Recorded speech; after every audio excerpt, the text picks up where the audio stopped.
नमस्कार दोस्तों, मेरा नाम वीरू द्विवेदी है। मैं आपका अपने YouTube channel Veeru Dwivedi education hub पर हार्दिक स्वागत और अभिनंदन करता हूं।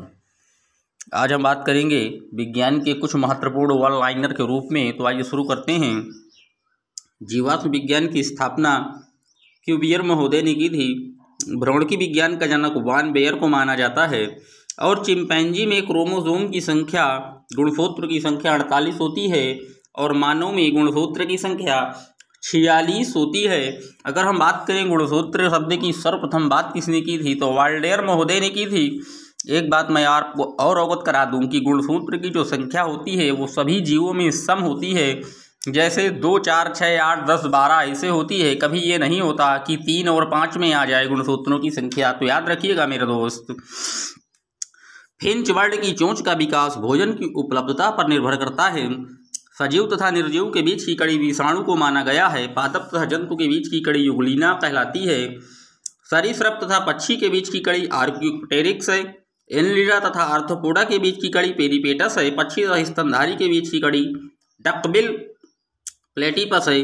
पिसीच तथा एम्फीबिया के बीच की कड़ी पुप्पुस मछली है। आर्कियोप्टेरिस वर्तमान में नहीं पाया जाता, जबकि शेष सभी योजक कड़ी के जीवों को जीवित जीवाश्म भी कहते हैं मेरे दोस्तों। तो याद रखिएगा, यहाँ से एक न एक क्वेश्चन जरूर पूछा जाता है। अब बात करेंगे खाद्य जाल में ऊर्जा का प्रवाह एक दिशीय होता है, लेकिन जो खाद्य चक्र होता है, वेब साइकिल होती है, उसमें एनर्जी का प्रवाह बहुदिशीय होता है। अगर हम बात करें कि ऊर्जा का एक स्तर से दूसरे स्तर में कितने प्रतिशत ऊर्जा जाती है, तो मात्र 10% ही ऊर्जा ग्रहण कर पाता है। 90% ऊर्जा उसकी जो है वो व्यय हो जाती है। और यह 10% का जो नियम था वो महान मनोवैज्ञानिक लिंडमैन ने दिया था मेरे दोस्त, याद रखिएगा। इसी क्रम में आगे चलते हैं। थैलीसीमिया बच्चों में एक खतरनाक बीमारी है। यह प्रोटीन में ग्लोबिन निर्माण की प्रक्रिया में खराबी के कारण होता है। इससे चाइल्ड में ब्लड रिकम्बिनेट प्रोसेस समाप्त हो जाता है मेरे दोस्त।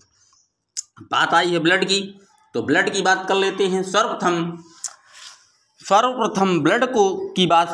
जो है कार्ल लैंडस्टीनर ने सन 1900 ईस्वी में रक्त समूह की बात की थी, जो कि 4 प्रकार से हैं, आपको पता है। ए बी और ओ को सर्वदाता ब्लड कहा गया है, जबकि ए बी सर्वग्राही है।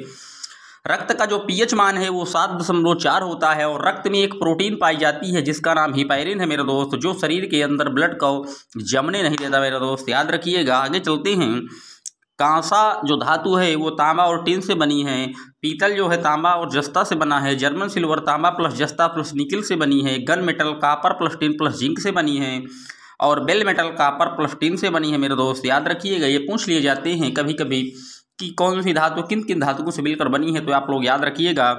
अक्रिय गैसों को वर्ग 18वें स्थान प्रदान किया गया है, जबकि ड्यूटेरिन एक धातु होती है जिसका उपयोग वायुयान तथा प्रेशर कुकर बनाने में किया जाता है। बल्ब के तंतु का गलनांक 3370 डिग्री सेंटीग्रेड होता है, इसीलिए यह नहीं पिघलता। और बल्ब का जो फिलामेंट होता है वो टंगस्टन धातु का बना होता है। और बल्ब के अंदर जो गैस भरी होती है वो अक्रिय गैस होती है मेरे दोस्त। और अक्रिय गैसों को वर्ग 18वें स्थान दिया गया है। शुष्क सेल लाइक्लांसी सेल का ही परिवर्तित रूप है। इस लुगदी के बीच में कार्बन की छड़ लगी होती है। चुंबक में परमाणु व्यवस्थित क्रम में जमे होते हैं। यदि परमाणुओं का चुंबकत्व अव्यवस्थित कर दिया जाए तो चुंबक का चुंबकत्व नष्ट हो जाता है मेरे दोस्त। चुंबक का चुंबकत्व कई प्रकार से नष्ट होता है। जैसे चुंबक को गर्म कर दिया जाए तो नष्ट होगा, चुंबक पर चोट लगा दी जाए तो नष्ट होगा। तो मेरे दोस्त याद रखिएगा, ब्लड को सेफ रखने के लिए, मान लीजिए आपने कोई ब्लड निकलवा लिया, ब्लड बैंक में जो ब्लड रखा जाता है उसमें सोडियम नाइट्रेट मिलाकर रखा जाता है, जिससे कि ब्लड लगभग 30 से 45 दिन तक बिल्कुल सेफ रहता है। ब्लड बैंक जो होती हैं वो गवर्नमेंट और एनजीओ दोनों के द्वारा स्थापित किए जाते हैं मेरे दोस्त। ये सीरीज आपको कैसी लगी वन लाइनर के रूप में जो उपलब्ध कराई जा रही है, कमेंट बॉक्स में जरूर बताइएगा। मिलते हैं एक और वीडियो में, तब तक के लिए थैंक्स फॉर माय वॉचिंग।